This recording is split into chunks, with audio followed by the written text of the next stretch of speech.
Chains rattled in the midnight silence of a Georgia plantation in 1839. A slave, broken and beaten, dragged across the dirt floor, whispered a vow of revenge. His master's whip had carved scars into his back, his mistress's cruelty had left him starving, and the overseer's laughter haunted his nights. But what no one knew was that inside his suffering burned a plan so shocking, so brutal, it would end in secret hangings and a mistress trembling in fear forever. The year was 1839, and Georgia was a land divided by beauty and brutality. The soil was red and rich, perfect for cotton. The rivers gleamed beneath the sunlight, and the forests whispered with the songs of birds. To the wealthy planters, it was paradise. To the enslaved, it was hell dressed in greenery. Among the most powerful estates in the region stood the Whitmore Plantation, stretching over 1,000 acres of cotton fields, barns, and slave quarters. At its center rose a mansion of white columns, built not by its master's hands, but by the sweat and blood of men in chains. The plantation belonged to Charles Whitmore, a man whose wealth was measured in bales of cotton and in the bodies he owned. He was tall, broad, with a presence that demanded silence. His voice carried like thunder, and his temper struck like lightning. Charles was feared, but in his shadow walked a woman even more dangerous, Eleanor Whitmore, his mistress. Eleanor was not cruel with whips and shouts. She was cruel with whispers, with orders given in calm tones, with punishments that came quietly, almost elegantly. While Charles broke bones, Eleanor broke spirits. She believed slaves were less than human, tools to be used, punished, or discarded at will. And under their rule lived a man named Samuel. Samuel had been born into bondage on that very plantation. His earliest memories were not of freedom, but of chains rattling at his mother's ankles. He remembered nights when his family huddled together in the slave quarters, the roof leaking rain, while outside, the master's house glowed with music and laughter. His father was a strong man who worked the fields until his back bent. His mother was tender, her voice soft as she sang hymns to her children under the dim light of a tallow candle. But tenderness could not protect them. One evening, when Samuel was only 7, his father collapsed under the lash of the overseer, Briggs. Samuel had watched the life drain from his father's eyes while Briggs wiped the sweat from his brow and muttered, "Weak stalk." His mother did not survive much longer. One dawn, she was taken away in a wagon. Sold. Samuel remembered chasing it until his legs gave out, screaming her name into the dust. She never returned. That was the day Samuel learned the truth. Nothing, not even love, was safe under slavery. By his teens, Samuel had grown into a broad-shouldered boy, strong in the fields, skilled with his hands. The overseer used him for the hardest tasks, hauling, building, breaking. But strength drew attention, and attention drew cruelty. Briggs, the overseer, had a taste for breaking the strongest men. He'd mock Samuel, strike him without cause, and laugh as Samuel bit back his rage. Samuel learned to survive by hiding his fire. He bowed his head when ordered. He spoke little. He never showed defiance. But behind lowered eyes, his mind was awake, calculating, waiting. And then came the moment that sealed his fate. Samuel had a younger brother, Isaac, barely 20. Isaac was restless, filled with dreams of freedom. He whispered about escape, about following the North Star, about reaching the free states. One night, he tried. He slipped into the woods, but he was caught before dawn. The punishment was not a public spectacle for guests to see. No, Eleanor demanded something quieter, something that would terrorize without tarnishing her plantation's reputation. She ordered Isaac to be hanged in secret behind the barn. Samuel was forced to watch. The rope creaked, Isaac's body struggled, then stilled. The silence afterward was heavier than the whip. Samuel's heart broke that night, but in the ashes of grief, revenge began to smolder. He swore to himself, "One day, This soil will drink their blood instead of ours." Years passed, and Samuel carried that vow like an ember hidden beneath ash. Outwardly, he was obedient. He fixed wagons, repaired fences, built crates, and even crafted furniture for the master's house.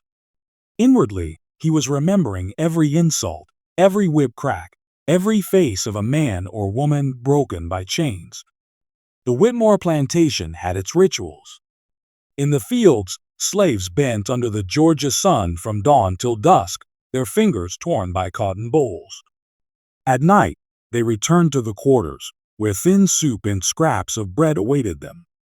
In the big house, Eleanor dined on roasted meats and wines imported from France. The contrast was deliberate, her way of reminding the enslaved that they were nothing but shadows at her feast. Christmas was the cruelest time. For the Whitmores, it was celebration, long tables piled with turkeys, hams, pies, and barrels of whiskey. For the slaves, it was double labor. They cooked the meals they would never taste, scrubbed the floors until their knees bled, and served the guests while chains clinked beneath their sleeves. It was December of 1839 when Samuel felt the ember inside him begin to flame. Preparations for the annual Christmas feast filled the house with chaos. Eleanor barked orders, Charles invited neighbors and fellow planters, and Briggs ensured the slaves worked past exhaustion. Samuel was chosen to help in the kitchen and carry firewood for the hearth. That meant he was close to the mistress's food, the master's wine, the overseer's personal quarters. Closer than he had ever been to opportunity. Every night, after carrying logs into the glowing warmth of the Whitmore's parlor, Samuel returned to the freezing quarters where whispers of suffering filled the dark. Children cried from hunger. Women nursed wounds from whips. Men lay silent, staring at the ceiling as if waiting for death. And Samuel thought of Isaac, his brother's body swaying in the shadows, Eleanor's cold eyes watching. The feast was approaching. Guests would arrive in gowns and coats, laughing as slaves bowed and carried trays. The overseer would boast of discipline. The mistress would drink to her wealth. And Samuel would be there, standing behind them, silent, carrying the wood that kept their fire alive. But deep within his chest, another fire had already been lit, one that no chain could extinguish. What he planned to do on that Christmas would change everything. The days before Christmas on the Whitmore Plantation were filled with frenzy. The air reeked of roasting meats and wood smoke, of sweat from slaves running back and forth, preparing for the grand feast that only others would enjoy. Wagons arrived with barrels of wine, sacks of flour, and spices from distant ports. The mistress ordered fine linens washed until they shone like snow, while the master made sure his plantation would impress his wealthy guests. For the enslaved, it meant torment. Samuel rose before dawn each day, his body aching from yesterday's labor, only to face a new round of punishment and exhaustion. He split firewood until his hands blistered, scrubbed floors until his knees turned raw, and carried buckets of water until his back screamed. Briggs, the overseer, found every excuse to lash out. If Samuel paused to wipe sweat from his brow, Briggs' whip cracked across his shoulders. If another slave stumbled, Briggs punished Samuel as well, savoring his chance to humiliate the strongest man among them. But Eleanor's cruelty was quieter, colder. She assigned Samuel to polish the silver for the feast, standing behind him, her sharp eyes following his every movement. "You're clumsy," she whispered once when he dropped a spoon. "One mistake at the feast, and you'll be punished in ways you can't imagine." Her words chilled Samuel more than Briggs' whip. With Eleanor, there were no outbursts, no obvious scars. Her punishments were calculated. She might deny food for days, send families to separate quarters, or order secret hangings behind the barn where no one dared to speak. Samuel still remembered her calm voice on the night Isaac was hanged, as if she were discussing the weather. That voice haunted him more than screams ever could. The closer Christmas drew, the more unbearable life became. The slaves were forced to prepare endless dishes, turkeys roasted until golden, pies filled with sweet apples, spiced cakes frosted with sugar. Samuel carried trays of roasted meat, inhaling the rich aroma, knowing he would never taste it. The contrast gnawed at him. The guests would feast until their bellies ached, while in the quarters, children licked empty bowls. Every night, Samuel returned to the quarters and heard the whispers. Mothers trying to hush hungry children. Men murmuring about escape, though everyone knew Briggs would catch them before dawn. The fear was suffocating, but beneath it, a current of anger stirred. Samuel felt it in the way others looked at him, waiting, hoping, as if he carried a secret strength they could not speak of. One night, after hauling barrels of wine into the cellar, Samuel lingered. He touched the wooden corks, his mind racing. Wine could hide many things. Poison, ashes, bitter powders that burned the stomach. His carpenter's hands could craft tools, shape wood, even carve small spaces no one else would notice. Opportunity was everywhere, if only he dared to reach for it. But daring meant death. He knew it. If caught, he would be hanged like Isaac. Perhaps worse, buried alive as Eleanor once threatened another slave. Samuel's life was balanced on a knife's edge. Endure and suffer forever, or strike and risk it all. The cruelty only sharpened his resolve. 2 days before the feast, Briggs dragged a young boy into the yard. The boy had stolen a piece of cornbread, too hungry to resist. Briggs tied him to the post and whipped him until his back was torn. The boy's cries echoed across the plantation, and Samuel's hands clenched into fists. He wanted to leap forward, to rip the whip from Briggs' hands, to end it right there. But he did not. He bowed his head, swallowing his rage, while inside his heart screamed. Later that night, as he sat in the dark quarters, he thought of his brother again, his body swaying in silence. Samuel whispered, "Your death will not be forgotten." The feast approached. The mansion was decorated with garlands, candles lined the halls, and Eleanor chose her finest gown, crimson silk with pearls at her throat. Charles Whitmore polished his boots and laughed with his friends about profits and politics. Briggs walked the grounds, his whip dangling like a serpent. And Samuel carried wood into the great hall, watching the table groan under the weight of food he would never taste. The smell of roasting meat, the sweet aroma of pies, the spiced warmth of cider, all of it filled the air, a mockery of the hunger gnawing at the enslaved. But Samuel's mind was elsewhere. Every sound, every sight, every scent became part of his plan. The firewood he carried could become a weapon. The wine he poured could become death. The chains that bound him could one day snap. Still, doubt whispered. Could he do it? Could one man strike against a master, a mistress, and an overseer with so much power? Was revenge worth the noose that surely waited? Then he remembered Isaac, gasping as the rope tightened. He remembered the little boy screaming under the whip. He remembered his mother's face disappearing into dust. And in that moment, doubt turned to certainty. Samuel would not die with his rage buried in silence. He would strike, and when he struck, the plantation would tremble. The night before Christmas, the enslaved gathered in their quarters. Some whispered prayers, others sang low hymns to drown their sorrow. Samuel sat in silence, staring into the fire. The flames reflected in his eyes, flickering like the storm inside his chest. The feast was tomorrow. The guests would come.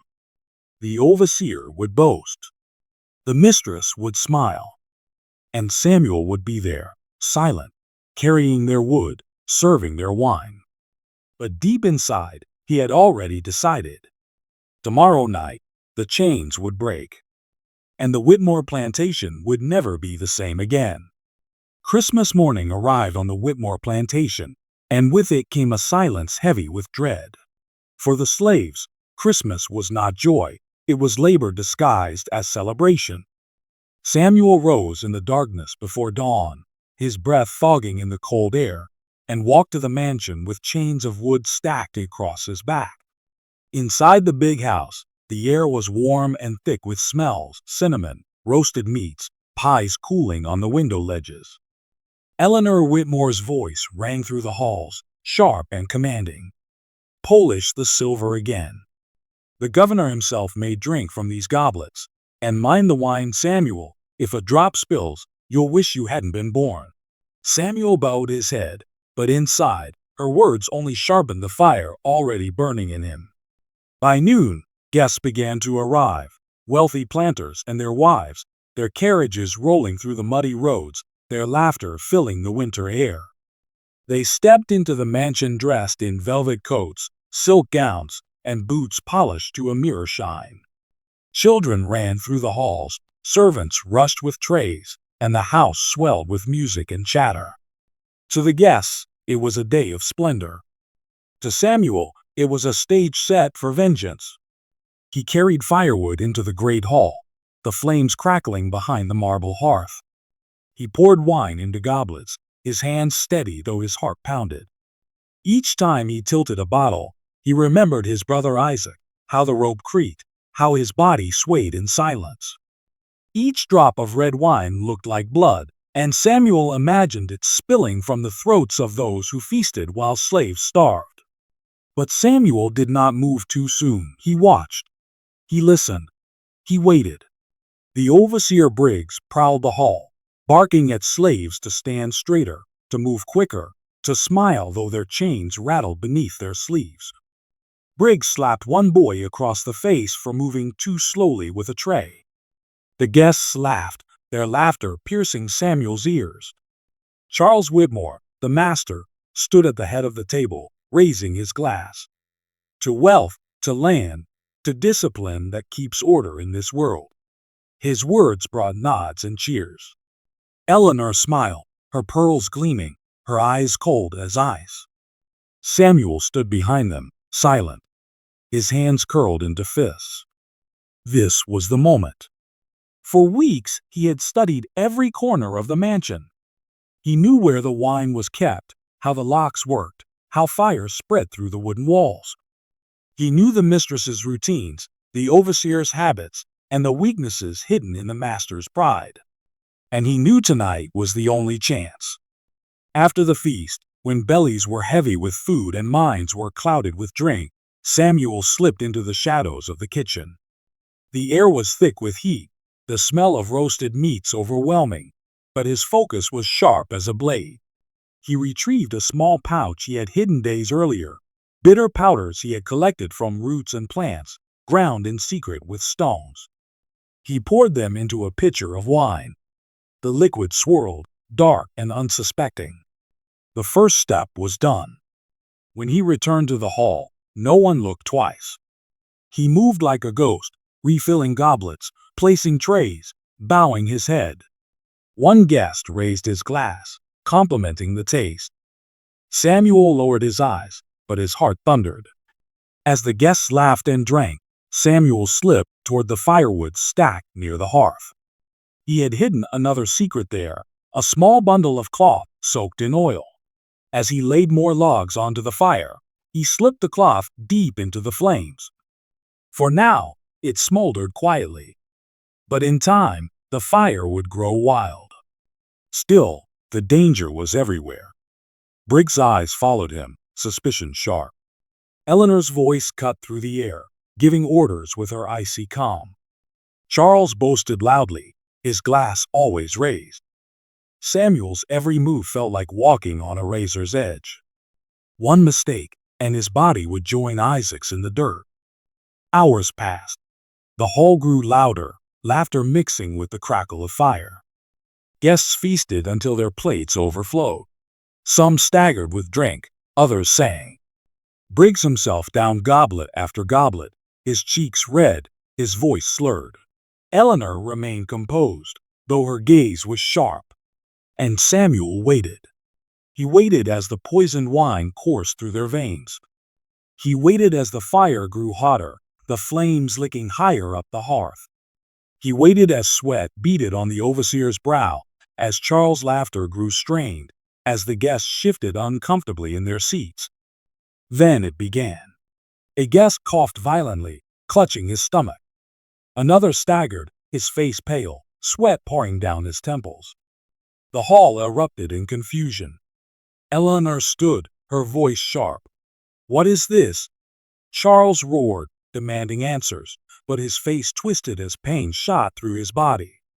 Briggs lurched forward, grabbing Samuel by the arm. "What did you do?" he bellowed. But Samuel did not flinch. For the first time, he met Briggs' eyes without fear.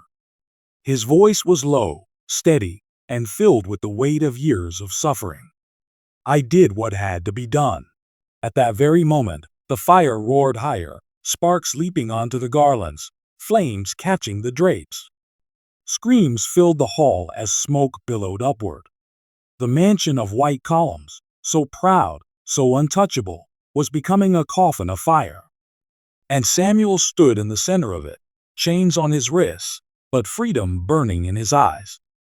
What happened in the next moments would turn the Whitmore Plantation into a story whispered for generations. The great hall of the Whitmore mansion was chaos. The air grew heavy with smoke as flames licked the garlands above the hearth.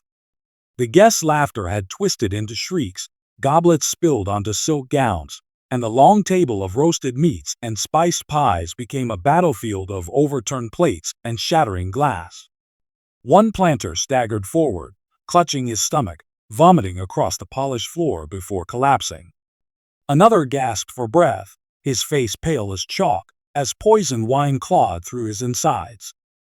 Charles Whitmore, red-faced and furious, slammed his fist on the table, his words breaking through the panic. "Briggs! Stop him! Stop that slave!" The overseer lunged, his whip in hand. He grabbed Samuel by the collar, spit flying from his mouth as he roared, "You filthy dog!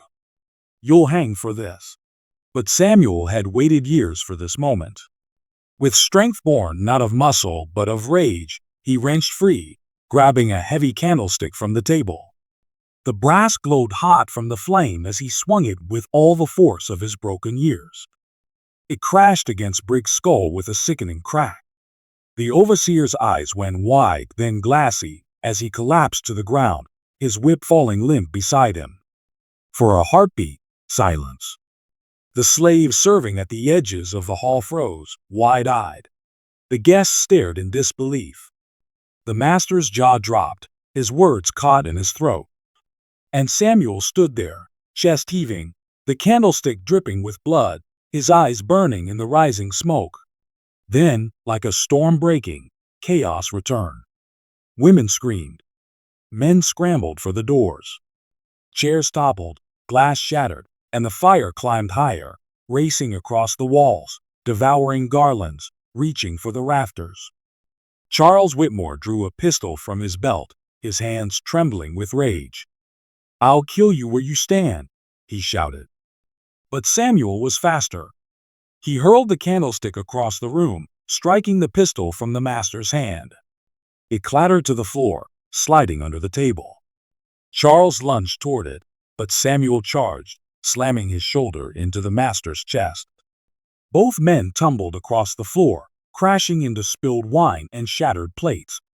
Charles clawed at Samuel's face, his fist striking wildly, but Samuel's strength was relentless. Years of swallowed rage exploded in every blow. Samuel's fists pounded the master's face, breaking the nose that had sneered at him, splitting the lips that had ordered whips across his back. Blood pooled across the polished wood, mixing with the wine, staining the master's fine coat. But Samuel was not blind to danger. In the corner of his eye, he saw Eleanor. The mistress had not screamed. She had not run. She stood frozen, her silk gown shimmering in the firelight, her pearls catching the glow. Her face was pale, but her eyes, cold, calculating, were locked on Samuel.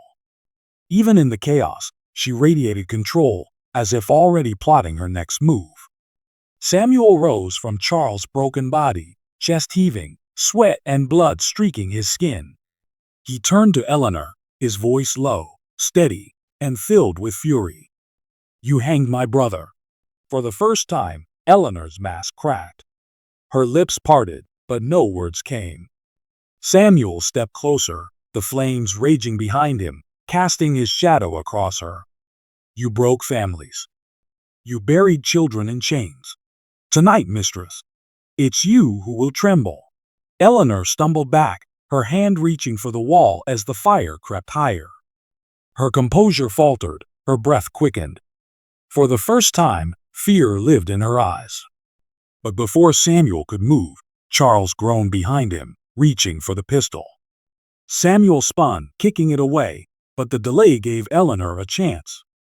She darted toward the side door, her silk gown sweeping across the floor. Samuel followed, his chains clinking with every step. He burst into the side corridor, the air thick with smoke, the walls glowing orange as fire spread. Eleanor fled up the staircase, her gown tangling as she stumbled. Samuel pursued, his footsteps heavy, relentless. At the top of the stairs, Eleanor turned, her face streaked with sweat and ash. "If you kill me, you'll be hanged, buried like the dog you are," she spat. Samuel's eyes blazed. Better hanged in truth than chained in silence.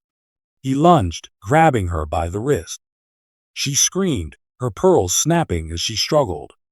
But Samuel's grip was iron. He dragged her down the hall, past portraits of ancestors glaring from gilded frames, their painted eyes watching in horror as their empire burned. The slaves below had begun to rise. They shouted, scattering, some rushing to the doors, others feeding the fire with torches snatched from the walls. Years of suffering erupted into rebellion. The Whitmore mansion was no longer a house, it was a pyre. Samuel forced Eleanor into the master's study, the room lined with books, maps, and the contracts that had sealed the fate of countless slaves. He threw her against the desk, papers scattering like ash in the wind. She sobbed, her hands clawing at the wood, her voice trembling for the first time. "Mercy," she whispered. Samuel stared at her, his chest rising and falling, the chains rattling at his wrists. He remembered Isaac gasping for air, the rope creaking, Eleanor's calm voice ordering his death. "Did you give him mercy?" Samuel asked, his voice like stone. Eleanor shook her head wildly, tears streaking her face. "Please." The fire roared louder, the ceiling cracking, embers falling like rain. Samuel looked at her, at the pearls, the silk, the trembling lips that had once smiled at cruelty. He stepped closer, his shadow swallowing her. "You will not die quickly." With a single motion, Samuel grabbed the curtain cord from the window. He looped it around Eleanor's neck, the silk biting into her skin. She gasped, clawing at it, but Samuel pulled tight, his arms like iron. She struggled, choking, her eyes wide with terror. And then, silence. Her body fell limp, the pearls scattering across the floor like tears. Samuel released the cord, his chest heaving. He looked down at her body, the mistress who had once ruled with icy cruelty, now nothing more than ash in the fire's glow. Downstairs, the screams of guests filled the air. Some collapsed from poison, others fled into the night, their fine clothes blackened with soot. The slaves, no longer bound by fear, shouted in defiance, some smashing windows, others dragging food and valuables into the yard. The mansion groaned as beams cracked, flames devouring everything. Samuel descended the stairs, the heat scorching his skin, the smoke blinding his eyes. He passed Briggs' lifeless body, Charles groaning in a pool of blood, and the great table overturned, its feast reduced to ash. Outside, the cold night air struck him. The sky above was black with smoke, the fields glowing orange with fire. Slaves stood in the yard, their faces lit by the flames, their chains broken, their eyes wide with awe. Samuel stepped into the yard, his chest bare, his arms streaked with soot and blood. He looked at them, not as a slave, but as a man. "It's done," he said, his voice hoarse but unyielding. The fire behind him roared, consuming the house of the Whitmores, erasing their legacy in smoke and ash. The mistress of Georgia, once untouchable, now lay silent in her study, her revenge answered. But Samuel knew the night was not yet over. The world outside still belonged to chains, and what awaited him beyond the burning mansion would decide his fate forever. The Whitmore mansion collapsed before dawn. By the time the first light of morning pierced the smoky horizon, the once grand estate had been reduced to a blackened skeleton. Charred beams jutted from the ashes like broken ribs, the air thick with the acrid stench of smoke and burned silk. The new year had come to Georgia not with bells, but with fire, death, and whispers of rebellion. Samuel stood in the yard long after the flames died.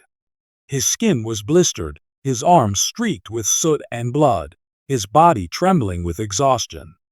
But his eyes burned with something fiercer than pain, freedom, if only for one night. Around him, the other slaves gathered, their chains broken, their faces reflecting the fire's glow. Some wept openly, clutching each other as though afraid to wake from a dream. Others stood silent, their eyes turned toward Samuel, as if he were more than a man, an omen, a symbol, a prophecy fulfilled. But Samuel knew the truth. The world outside the burning plantation still belonged to chains, and the master's allies would not be silent for long. From the hills beyond, riders approached. Lanterns flickered in the darkness, the hooves of horses thundered across the earth. Samuel knew their sound, the slave patrols, summoned by the flames that lit up the countryside like a signal fire. "Run," he said hoarsely to the gathered slaves. "Into the woods. Into the swamps. Tonight, you're free. Do not waste it." Some hesitated, others obeyed instantly, vanishing into the trees with nothing but the clothes on their backs. Mothers carried children, young men supported the old, and in moments the yard was nearly empty. Only a few stayed, those who would not abandon Samuel, not even now. But Samuel shook his head. "This was my fight, my burden. Go."